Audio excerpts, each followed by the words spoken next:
Game of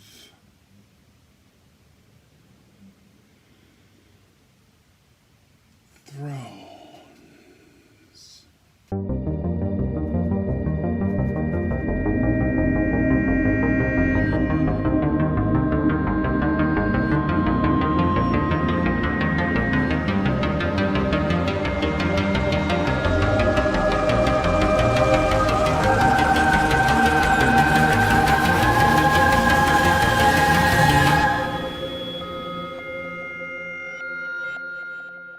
Hi, I'm Claw Billie, and this is Hell of Thrones, a show in which I watched the entirety of Game of Thrones, a show I had no interest in 1 week for $1,000, so I won't be homeless. America! I cannot believe that just a week ago I did not know who any of these characters are, and now I'm approaching Season 8, where I only know who half of these characters are. There's a steak and kidney pie waiting for me when I finish this thing, so let's get started on the best season, Season 8, baby!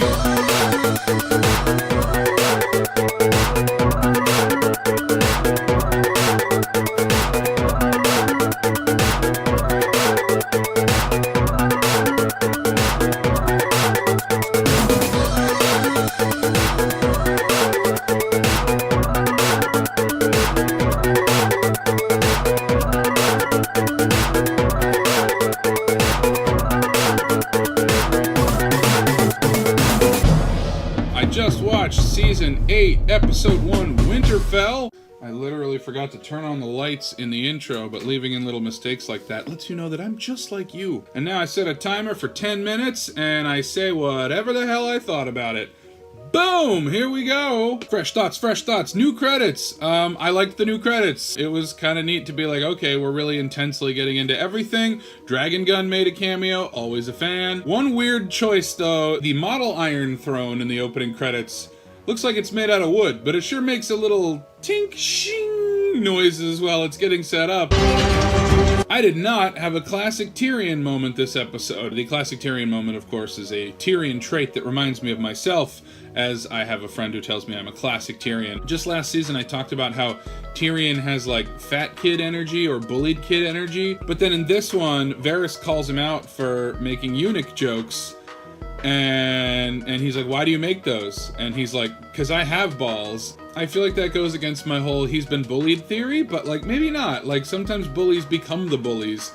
Like they see someone else having that power and then they want that power too. So yeah, it just kind of made me not like Tyrion. I feel like Tyrion in Season 1 is like, hey, I make fun of myself because I'm beating other people to the punch.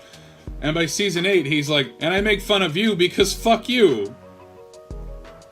Okay, maybe the writing on this show has gone downhill. The dragon riding scene had, I want to say, MCU energy, which is not an insult coming from me. If anything, it's me going, oh, I'm having fun now. Yeah, there was just something about like, what if he doesn't like it? Oh, where should I grab onto? Anything you can. Like, I don't know, it felt like very Marvel dialogue. And by the way, it's just hitting me now. I've made many comparisons between this show and Batman v Superman Dawn of Justice. Take a fun thing, Superman Lord of the Rings, and make it great. And then I just realized both of those are owned by Time Warner. There's somebody in power over there who's just like, more grit, add to the grit, more grit, it needs more grit. Hey, Danny's dragon likes to watch. I have a problem on this show frequently where I don't know what the mood of a scene is supposed to be. And so there's a scene where like Jon and Danny are, you know, all alone by the scenic waterfall. They start making out, and he just keeps like looking over at the dragons. And I think the implication is supposed to be, you know, they're protective of Danny, and if you hurt her, they'll burn you to a crisp, you little fucker. But the mood I got was the dragon looking him right in the eye and going, yeah, flip her over. But here's the thing. I don't feel like me making the joke that dragon likes to watch is not a joke the show isn't making itself. I feel like the show wants you to make that comparison. I mean, this show's kinky as fuck, so like, yeah, the dragon watches you bone down and is into it and put a finger in her ass. Hound with a homophobic zing again! Fuck that guy! Don't you feel welcome here, queers? A rather human moment in a season that people tell me is garbage was like Sam's reaction to finding out that his father and brother had died, because even though they treated him like shit, at the end of the day, there's still complicated feelings around family, and I feel like there always is. And without getting too personal about it, like, that hit me personally. Like, I've definitely lost family members that I had a very difficult relationship with, but still, when you find out, it still hits you. Like, wow, a person is gone. It makes you confront family and mortality and really deep things, and so you still cry. But also, like, Sam feels like the kind of sweet person who still would care. Like, even if he had a very difficult relationship with his family, he would still care. And again, they're hard feelings to unpack. Like, most family members have some good traits and some bad traits, and having to tackle that complexity really hits you when one of them passes. So, if you're mad at me for complimenting Season 8, I feel like it's warranted here. You can make fun of me when I'm like, dragon gun, but when I'm like, actual deep human moment, please accept this.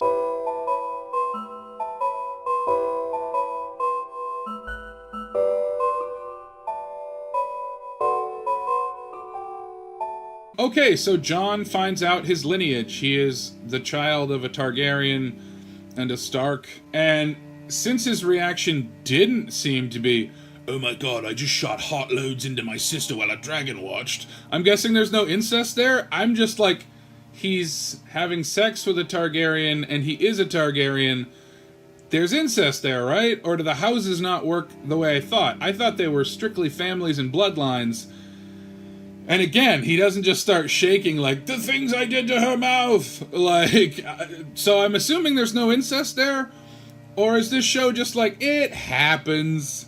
I really don't appreciate this show being all love is love about incest, but, you know, you probably didn't need to hear that from me. The very last shot of this episode is Bran looking at Jaime, which is, of course, a big deal because, like, Jaime pushed him out a window, assumed he was dead, and now he discovers, oh, he's alive. And because Bran has become this little, like, stoic cosmic weirdo who doesn't react to anything and just kind of is looking into the middle distance with, like, not quite a smile, not quite a frown, I really wanted his reaction when Jaime saw him to be like, what's up, fucko?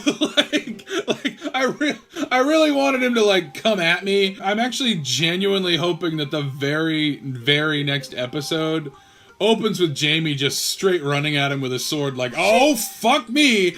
And, I don't know, Bran stoically wargs into him. Can Bran... Oh, shit. Actually, here's something I could talk about. I just realized Bran only wargs into Hodor, right?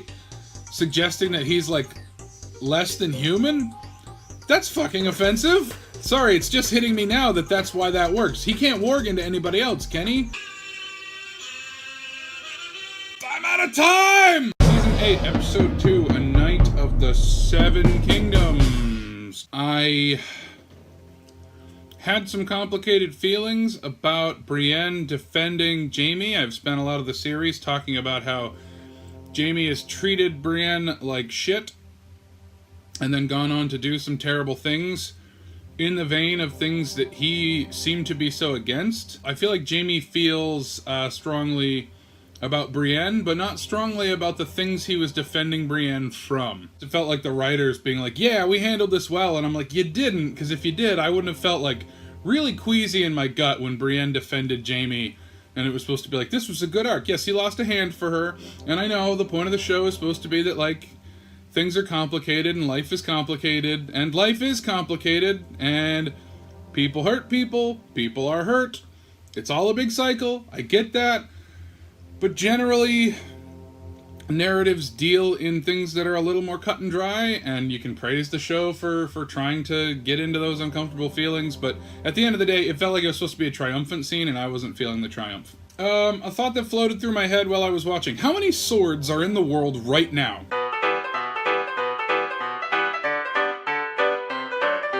I actually noticed this last episode, but this episode reminded me because you get to see all the cool dragon glass weapons. I thought I saw a dragon glass orc blade. They picked it up for like a second, and I just was like, oh shit. But yeah, if that's true, I thought that was kind of a neat nod. Future editor Billy, once again, let me know. Did I see a dragon glass orc blade?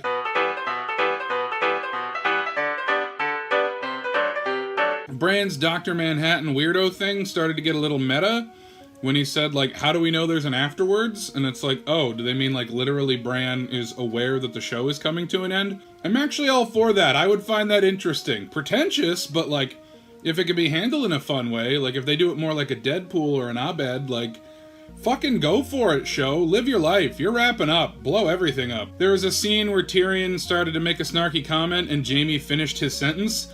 And I felt like that was the writers just admitting they're so fucking tired. Like, they're so fucking tired of having to come up with these, you know, deep, philosophical, funny things for characters to say. Cocks and wine and death. Woo! Classic Tyrion moment, a Tyrion trait that I related to. Jaime walks away and Tyrion keeps telling his story. Guilty as fuck. Dany told Sansa, I love your brother, and I fucking laughed because they have no chemistry. And weirdly, she didn't seem to have chemistry with Khal either. To be honest, I feel like this show has a chemistry problem. I feel like I don't quite get to know characters well enough before they start boning down. Couples with good chemistry. Sam and Jon, still want it to happen. Don't think I forgot about that. Prince Oberyn and his wife, they seemed really sweet together. Tyrion and Shay, until we found out that Tyrion was being a fucko. Dany and the Manny. That's right, you know what? I was gonna say Dany doesn't have any good pairings, but sex practice with Professor Sex there. Forgot her name. Darius Rucker? Yeah, that's all I got for chemistry on this show. Oh, Jon and Ygritte had a thing. Jon and Ygritte were more fun than Jon and Dany. At one point, Sam just starts giving a speech about books and memories and death, and nobody, like, jumps in like, what the fuck are you talking about, dude? And I realized they can't, because the writers are just patting themselves on the back.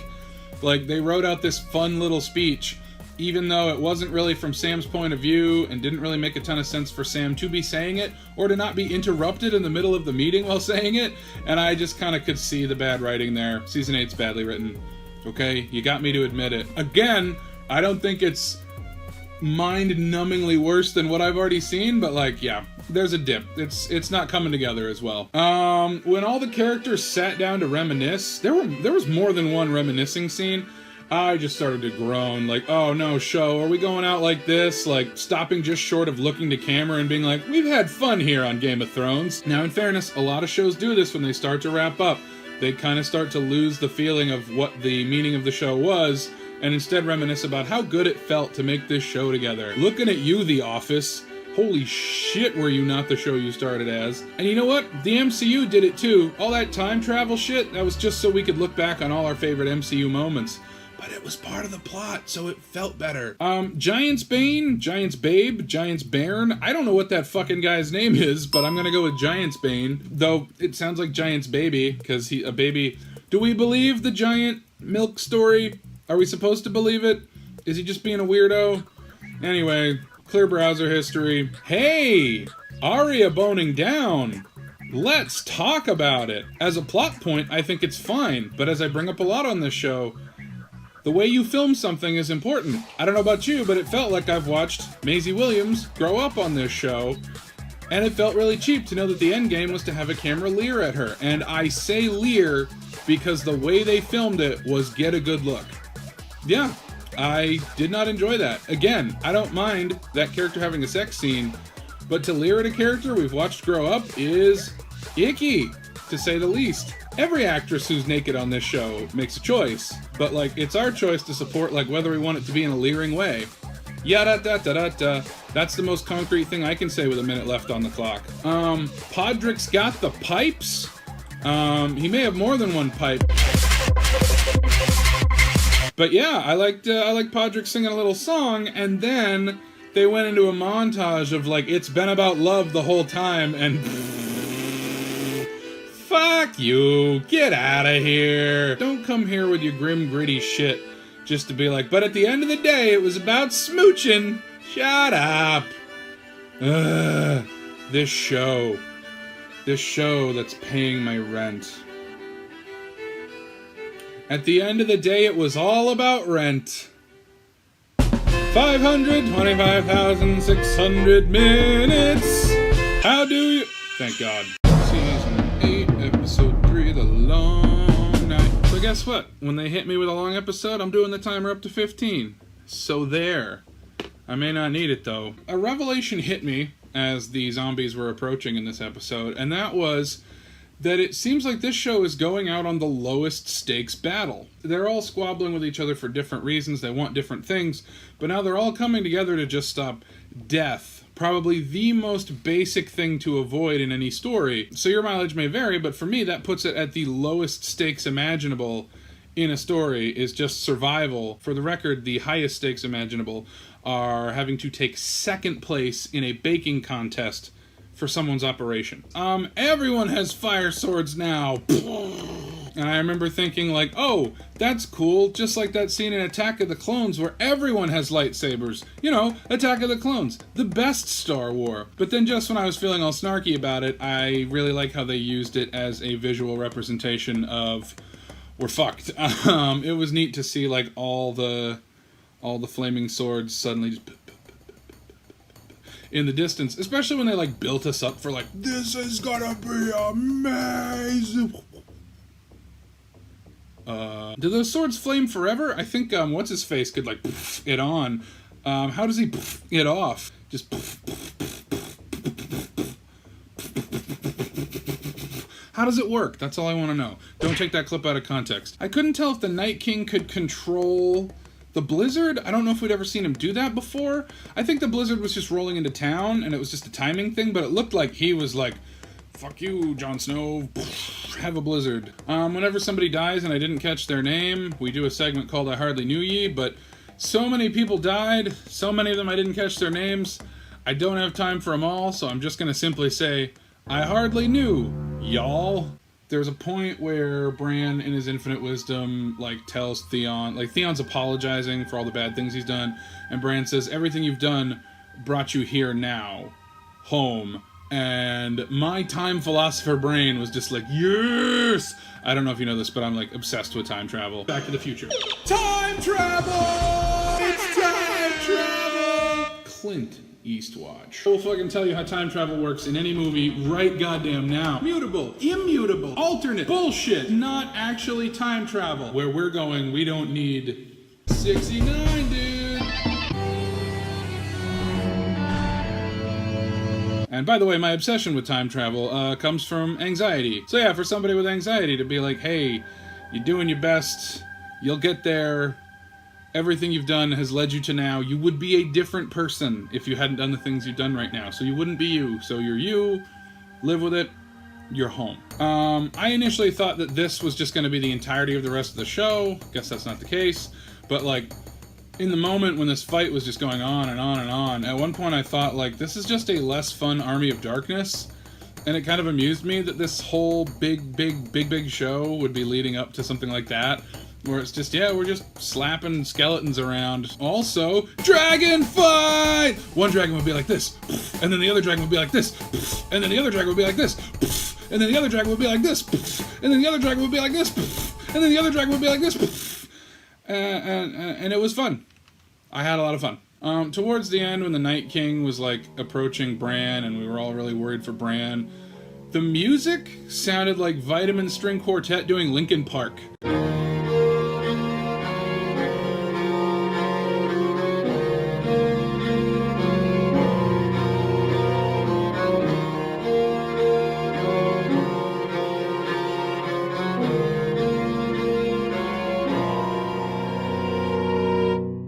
Like, was I supposed to recognize what song they were doing? Because it seemed to have very specific melodies. So I couldn't tell if I was supposed to be like, oh, is this a Rolling Stones song I don't know?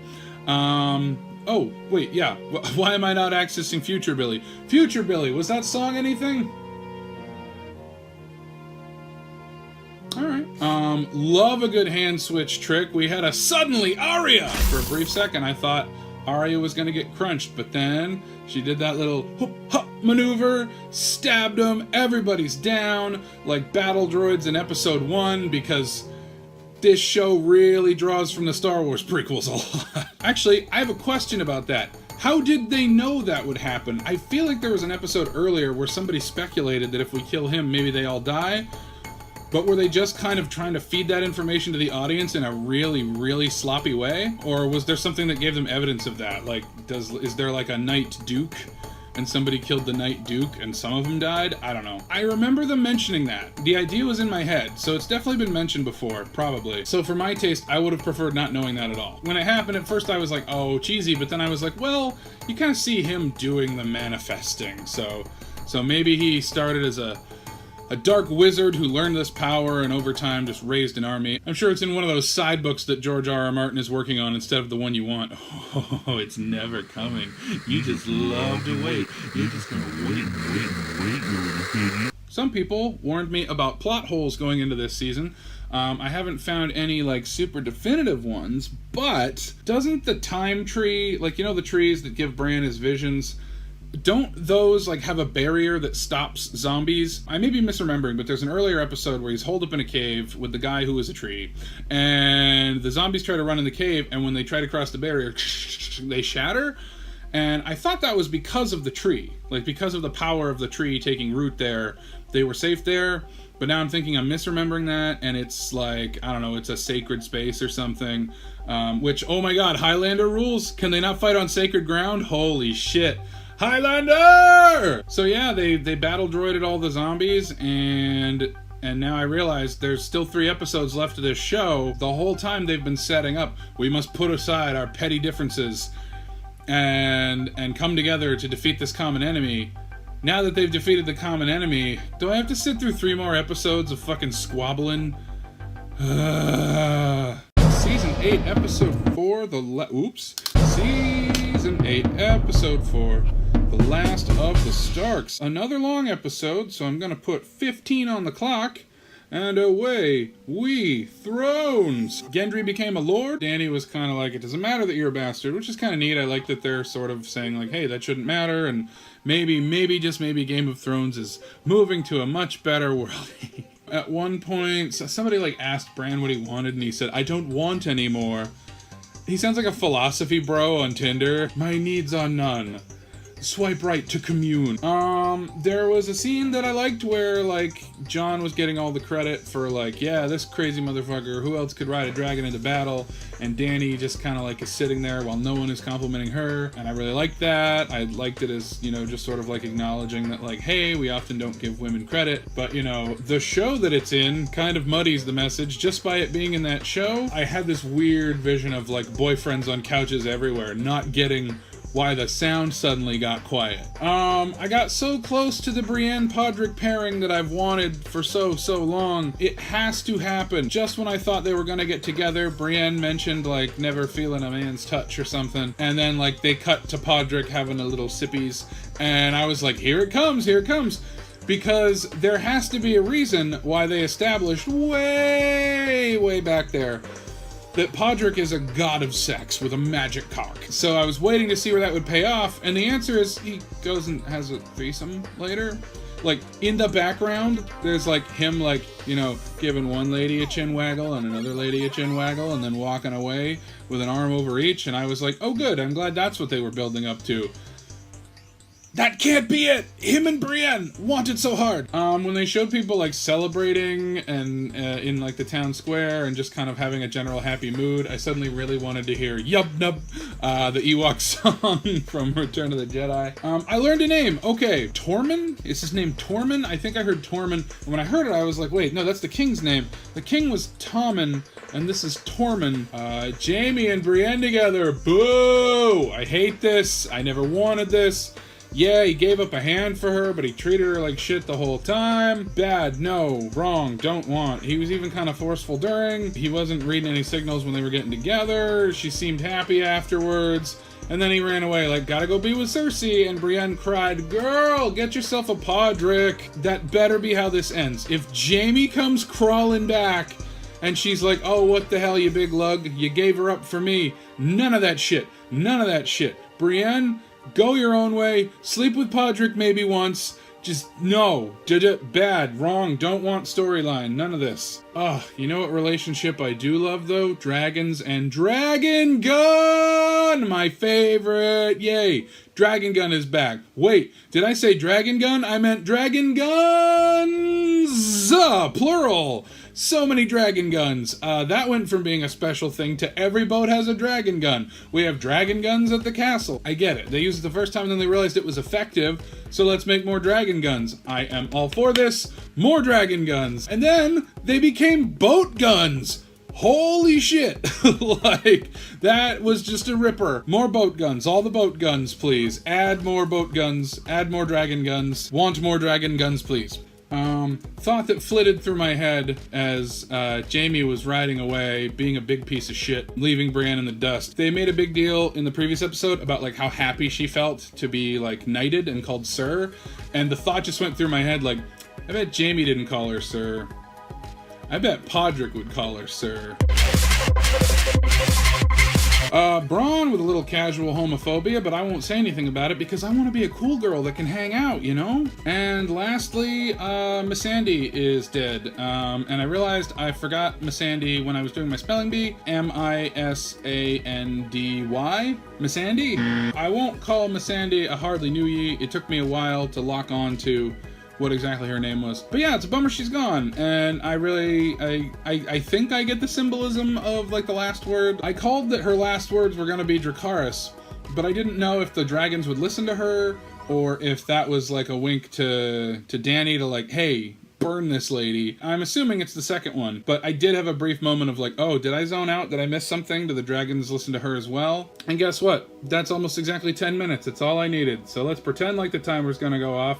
But it's not actually. Ba ba ba ba ba ba na na na. Season 8, Episode 5, The Bells, with special guest Viagra Falls, the Lord of Hell of Thrones. Welcome back, Viagra. How you doing? Hi. I'm tired, but good. You got to pick an episode to watch with me, and you said for me to pick anything in Season 8. Why did you pick Season 8? Because it's notorious for not living up to the rest of the seasons 1 through 7. Yeah, I'm starting to notice it. What in particular bugged you about this episode? The Dany thing, the whole that them trying to make her the was it the Mad King, like her uncle or whatever? Like, it was cool seeing the dragon do its thing, but like not for 80 minutes. Yeah, that especially bugged me. Like, it was just looping around, still blowing stuff up, and then people were running, and it was still blowing stuff up. I kind of missed all the, like, she went mad because her uncle was mad or something like that. Throughout her whole life, and throughout, like, her arc from the very beginning, that was her struggle of, like, trying to overcome that. To be the best leader. I mean, I admit I was cheering for her from the beginning, from like season 1. Mm-hmm. Not even season 1, episode 1. There was a scene in the previous episode where like Jon was getting all the credit for the battle, and she was just like really upset about it. And I remember in that moment thinking like, okay, that's a thing that a lot of people struggle with, not getting credit. If you're a woman, you don't get any credit. Like, the credit always goes to the man. And I was like, oh, I'm excited for the show to explore that theme.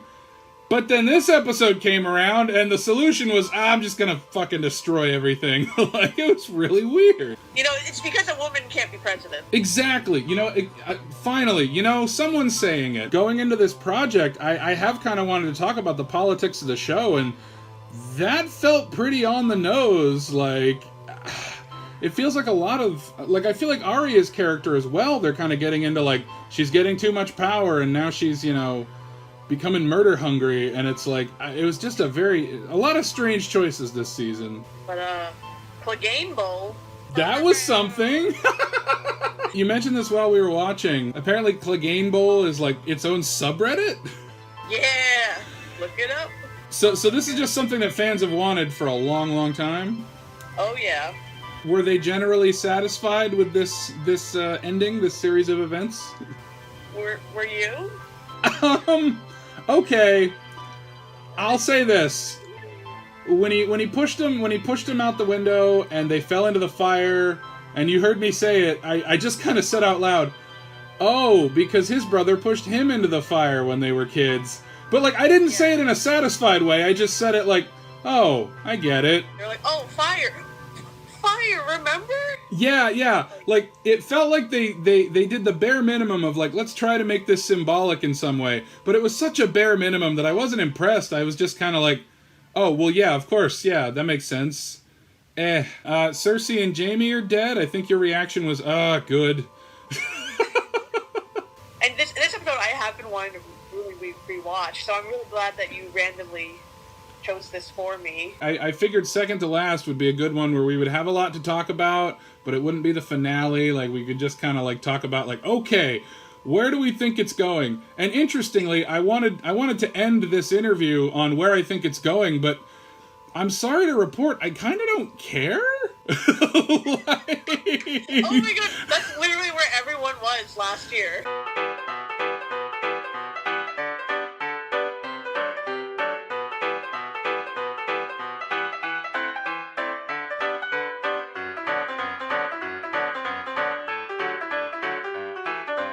Like, I was really excited to be like, okay, just one episode left. I can't wait to say what I think's gonna happen. And like, now I'm just like, I got nothing. I don't even care. Oh wait, no. There's two things I want. I want them to reveal that Cyril Farrell is actually alive, and I want Brienne and Podrick to get together. Now you can't tell me if either of those things happen, but those are the things I want to happen in the finale. Everybody else, I don't care. What do we say to the god of death? Yeah, not today. Yeah.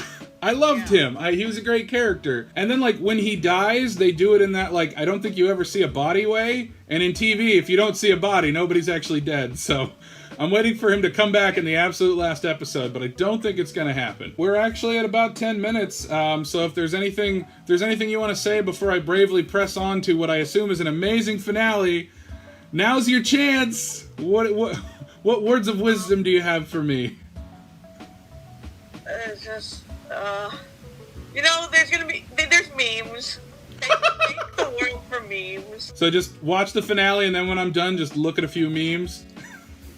Yeah. All right, I will do that. Viagra, thank you so much for joining me, and thank you for giving like $245 to this incredibly misguided project. Thank you, my lord. For gracing me with your presence. I hope people like it. I have to start editing like tomorrow, so we'll see what happens. But yeah, thanks for joining me, and have a great weekend. Thanks, you too.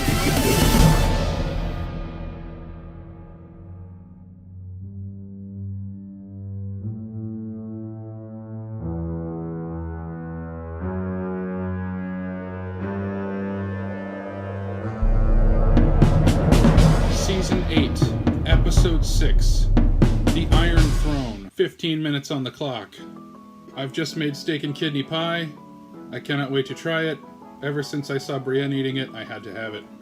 It's going to be cooling over here while I talk about the final episode of Game of Thrones. First observation.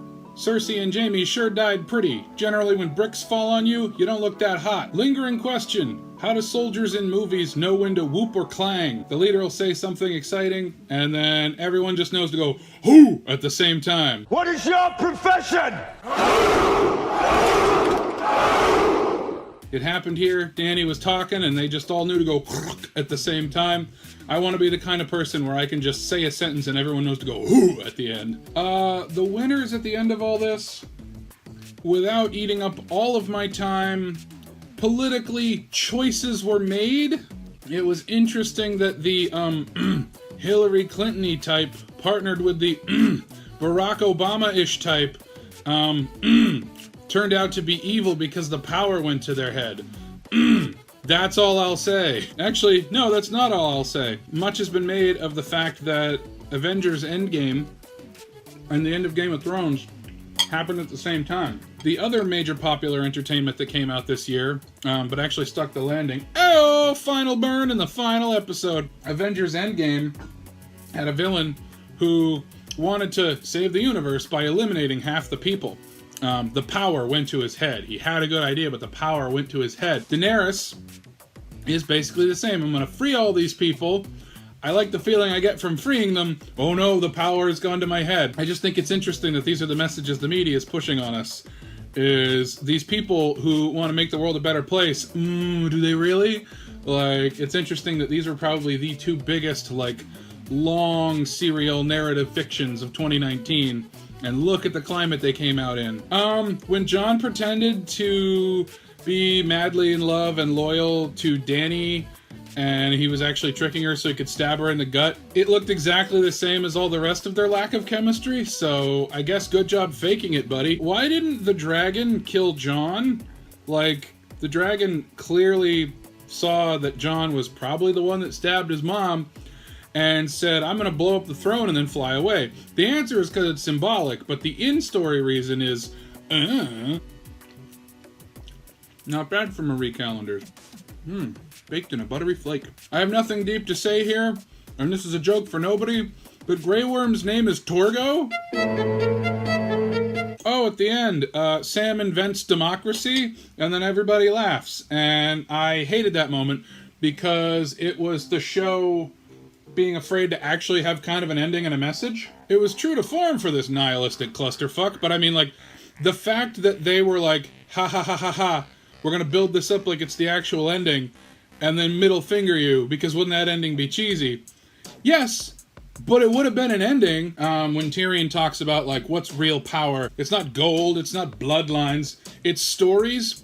Real ballsy to beef your story this hard and then talk about the power of good stories.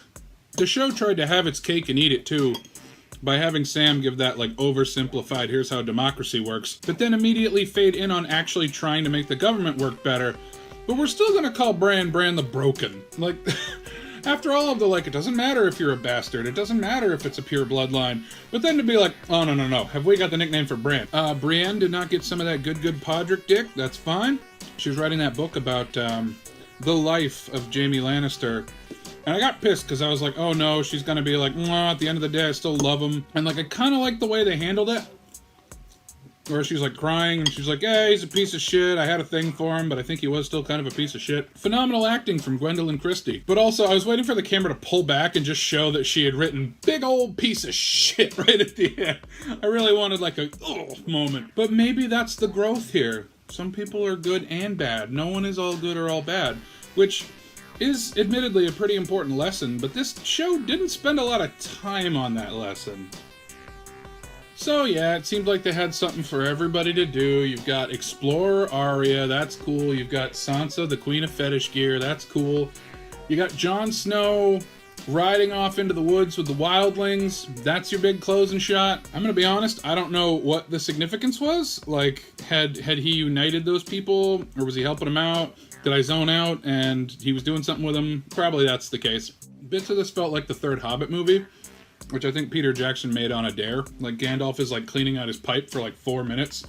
I think it's just, like, a huge middle finger to the audience for, like, oh, yeah, you came for a big action-packed finale and whatever. And there were a lot of scenes like that, where there were people just, like, slowly walking around. Tyrion arranging the chairs, which, like, was a fun scene, but, like, I didn't need that. Like, it just kind of felt like they were just, like, yammering their way down to the end. Not that there has to be, you know, a ton of action in a finale, but, like, it kind of felt like it was mocking you. Like, this is how we're going out, so deal with it.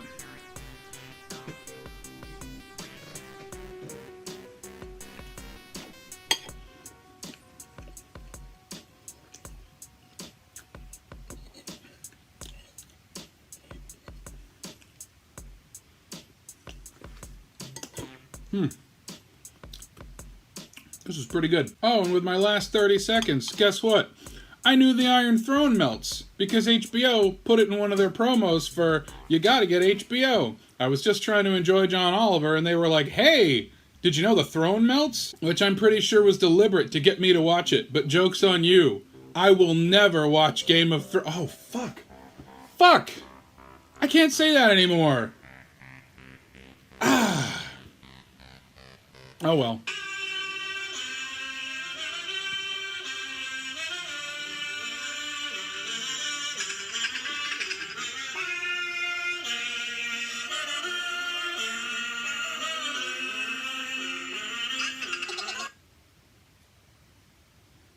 And now it's time to wrap this whole thing up.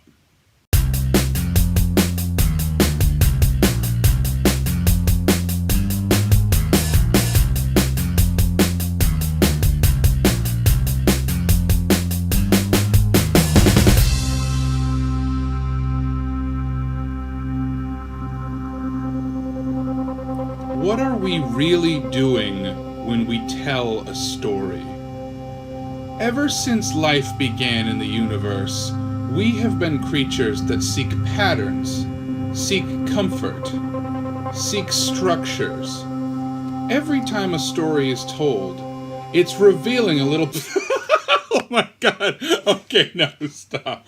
I'm just fucking with you. Sorry, like, half of YouTube now is like, let's play dress up and talk like super pretentious when you could just like shoot the shit. Oh my god, I'm sorry. I couldn't keep a straight face on that one. I wouldn't do that to you. Let's just shoot the shit about Game of Thrones. So yeah, I just watched the whole show. What do I think of it? You know... I knew going in, probably not my cup of tea, and I'm coming out saying it's not my cup of tea. Has what I think of the show changed? Oh yeah, you bet. Well, I used this metaphor in earlier episodes, but like, I feel like I was visiting someone else's house of worship. I'll admit, a lot of my friends love this show, and I feel like this is gonna make me, you know, understand them better, understand the mythology, how it speaks to them. It's not a mythology that quite works for me, but like, I've enjoyed my time here. Which sounds strange to say when I spent a lot of my day looking like this. But genuinely, I think a lot of people wanted me to either have the same opinions so they could be like, ha, you're just a grump.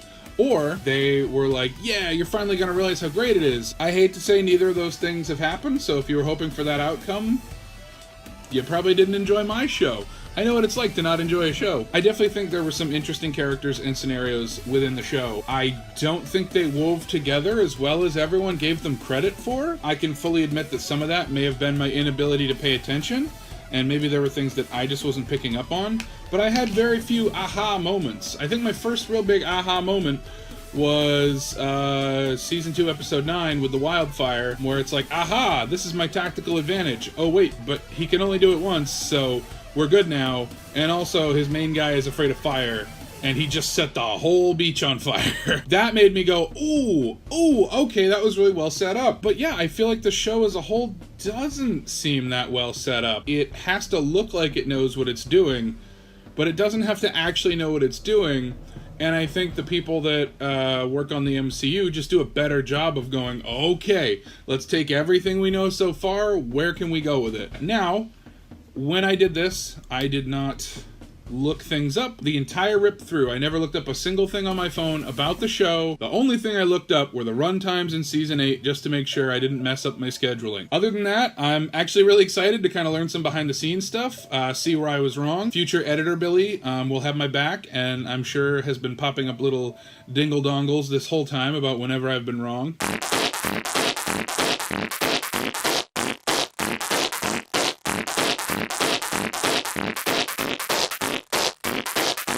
There's a conspiracy theory of sorts that George R.R. Martin doesn't actually know how to end the books. So he gave notes on one ending to HBO to see how that would be well received, and that would aid him in writing the books.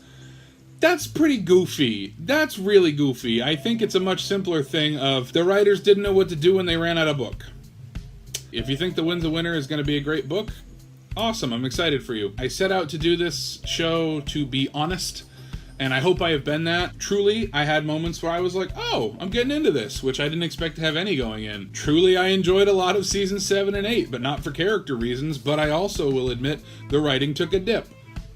I don't think the writing took as extreme a dip as a lot of other people think. I think the show's kind of always been bloviating in boardrooms and then some action, and I think 7 and 8 just went, whoa, we finally have the budget for some action. I think the politics of the show are all over the place and a little dangerous. I will stand by that. The politics of a lot of things are all over the place and dangerous. I'll fully admit that. But I don't know, it seems very transparent in Game of Thrones. I did a poll when I started on this mission, what is the average Game of Thrones fan? And a lot of people picked crunchy perverts, because that's the politest way to see themselves, but like, I feel like it's also a show for cool Republicans, in that half of Republicans don't like the dirty words. It seems kind of cake and eat it too conservatism, where like, I don't know, a lot of people feel betrayed by where they took Dany's character, but what if they were always taking Dany's character there? I think when you make a show that has to please the most people, you end up with sort of a squidgy central political motif. The MCU has fun, but also the answer is punching. I think Game of Thrones is best described as a soap opera. Comic books and wrestling have elements of soap opera to them. It's very much a format of what's going to happen next week, but eventually there is no next week. So you got to wrap this thing, and how are you going to do it? Again, I think the show hedged a lot of bets. I think it went to a lot of dark places, got called out for, are you being lascivious? And then they're like, no, we're deep, we're totally deep. But then there are a lot of moments where we do something deep and then we snicker and we say dirty words and we laugh about it. I don't know what the tone of the show is supposed to be, other than I don't like hanging out in the tone of this show. Some of my friends said, please don't ruin this show for me. I can't ruin a show for you. And I'm not about to snarkily be like, the show was always ruined by itself. I'm genuinely not going to say that. I can't ruin a show for you. If I point something out, and the next time you watch the show, you notice it, and it bothers you, that's the show bothering you. I'm just someone who mentioned it bothering me. I do have friends who say I've ruined some shows for them. And about half the time they say thank you, because I realized I shouldn't be supporting a show that says those things. The other half the time, they're like, hey, why do you gotta be such a snarky dick? It truly goes both ways. Hey, we're not all good and we're not all bad. Isn't that the message of Game of Thrones? No, I'm asking, what is the message of Game of Thrones? Yeah, so, again, honest opinion, I didn't enjoy it, and that's fine. It never congealed in the ways that I like my TV to congeal. None of the romances really held my interest. A lot of the mysteries didn't hold my interest, and political intrigue has never held my interest. It's hard to rally behind characters who are so out for power. This is not the way to watch this show. It's pretty weird to watch Bran's face grow that much in a week. It's kind of blown my mind to realize that I just met these characters a week ago. Though I think that's an important thing to discuss, especially in like a binge culture. Like, HBO put these out one a week, but a lot of shows are very bingeable now. And I don't like binging shows. I kind of like each one to be its own little meal, and that was good. If people ask me what episodes of Game of Thrones are the best, I'd say the ones that stay in one location for most of the episode, because those feel like an episode. And I like that feeling. I like, oh, we're setting a thing up, here's where it's going, boom. If that happens over a season, I start to lose interest. Again, this is just the way I'm wired. Yes, further questions. Would I watch it again? Not like this, and not all of it. I would maybe... You know, I don't know. Some of the episodes that I really liked I would watch again, but a lot of them were kind of puzzles, and it's hard to play a puzzle game twice. Like, I feel like I'll never enjoy Blackwater as much again because I'll know, like, what's coming. I really like the power of television to make a diverse group of characters and then be able to see yourself in one or all of them. As much as I love a good which Ninja Turtle are you, which Sex and the City are you, I actually like to approach characters more as they're all contained within me. This is especially good on sitcoms because most of the characters have one defining trait. When I watch The Office, I don't go, oh, I'm such a Kevin or I'm such a Phyllis. I go, oh man, have I had a Kevin moment. Oh man, have I had a Phyllis moment. And that's how I feel about a lot of my favorite properties. Huge Fantastic Four fan. And if you ask me which member of the team I am, I'm all of them. I bounce around between all of them. That's what I like about a really dynamic, really well plotted out cast of characters. And yeah, I feel like I didn't spend enough time with each character. I feel like there was so much jumping around that I didn't really get a feel for who they were as people. A lot of them had to say, you know, their thoughts and feelings out loud. What is the trope? There's a trope of like, in a romantic story, oh, a character always saying like, I'm broken. No one talks like that. Like, I feel like there were a lot of characters in Game of Thrones that would just say like, I'm cunning, or I get what I want, or I'm always thinking, or something like that. Can we talk about the Dany thing? Actually, yeah, we can, because it's my show and we're gonna talk about the Dany thing. It baffled me how many of my really progressive friends were into this show, because it seemed like a show for brochodes. And I think people saw themselves in Dany. They saw Dany going around trying to be a force for good, and they related to it. And then in the last season, when they fuck that all up, people are like, ew, I want nothing to do with the show. I find that interesting because I'm curious Was it just Dany's story that was getting people through? Was it just watching and being like, and then there's Dany who's being good through all this? And then it feels like a betrayal when it's like, nope, every asshole was out for power, even Dany. I totally get hating when a franchise doesn't stick to landing. I loved The Last Jedi, and I did not like The Rise of Skywalker. I thought it undid a lot of interesting things. And I'm in a similar spot to where I imagine a lot of Game of Thrones fans are. Like, oh, well, that ending really stunk, so I guess I gotta chuck the whole thing. But also, I'll watch The Last Jedi anytime. I really liked it. I'd still watch it and just have to kind of cringe to myself that I don't like where it's going. So I can see why Game of Thrones fans are the same way. Like, oh boy, they really screwed up that ending, but let's watch this one. I talked with Niagara Falls about Lost being a similar show to Game of Thrones, where like you get to the end and you're like, gosh, that was so poorly thought out. I don't know if I'd recommend this show to anyone. And it was interesting because Niagara said, I still recommend Game of Thrones to people even though the ending is terrible. And I found that an interesting split, because I don't think I would recommend Lost to someone. Actually, yeah, let's wrap up on this show. Full disclosure, I went into this with the rules of I would watch the whole show in a week. I failed at that. I had to stagger some episodes to fit the schedules of all my guests. So technically I did season 6 in 2 days, and even then it's 8 seasons in 7 days, not doable. So I did it in 9 days. Number 2, I said I wouldn't take notes, and when I said that, I meant I would not take notes on the plot. I would try to keep it all in my noggin.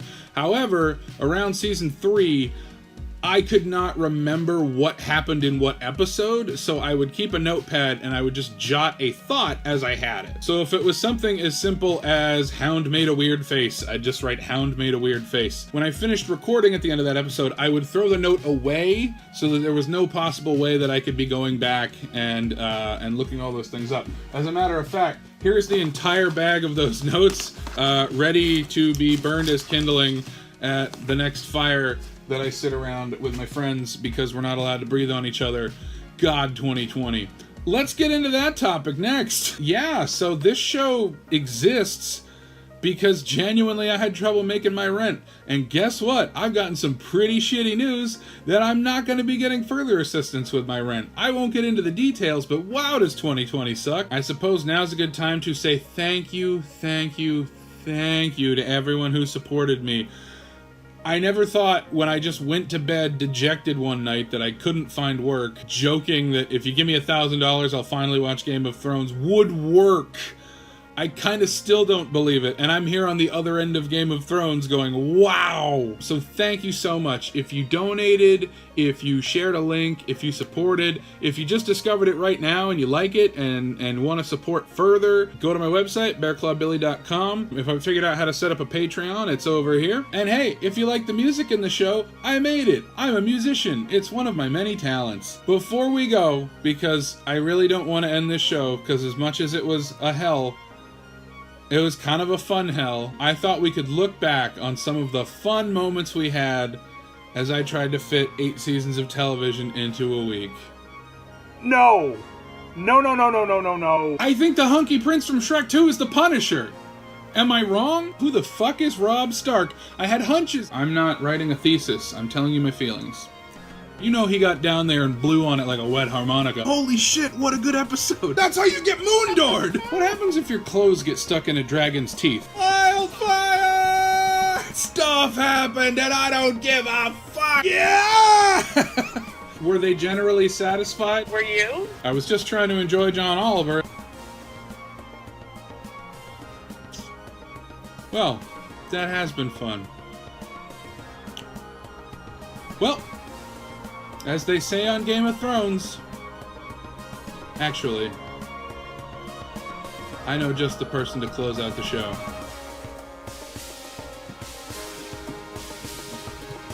If you'll excuse me, I'm gonna go watch some Star Trek.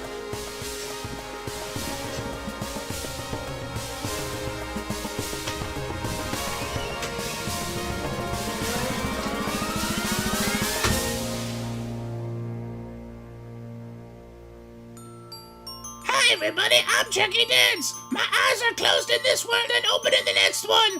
I'll bring you the ultimate truth of Game of Thrones. Game of Thrones was a television show that was very popular.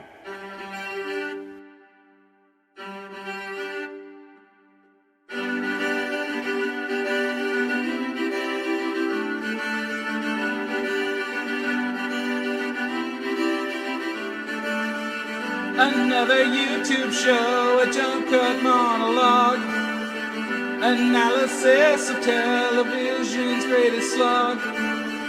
Trapped in a bedroom hiding from COVID-19. 8 seasons in a week, a hellish quarantine. The show was unpredictable, but in the end it's done. I hope you paid my rent and had some fun.